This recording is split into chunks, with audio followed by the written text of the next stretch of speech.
তো আজকে তৈরি করলাম বড়ি ভাজা, লঙ্কা ভেজে রেখেছি, বড়ি ভাজা লঙ্কা ভাজা দিয়ে খাবো।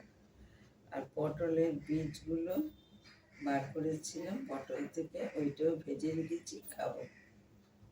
আর করেছি তিল পটল, পটলটা ভালো করে ছিকলে নিয়েছি খোসাটা, তারপরে তিলটা বেটে কাঁচা লঙ্কা দিয়ে আর পটলটা ভেজে নিয়েছি, নিয়ে এবার তিলের মধ্যে লঙ্কা দিয়েছি, যে যেমন ঝাল খাবেন দেবেন।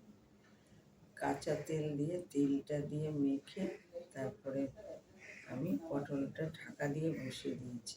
কাঁচা তেল দিয়েছি, মিষ্টি দিয়েছি, নুন দিয়েছি, আর একটু ভেতরে লঙ্কা একটু চিড়েও দেওয়া আছে, ভেতরে পড়ে গেছে।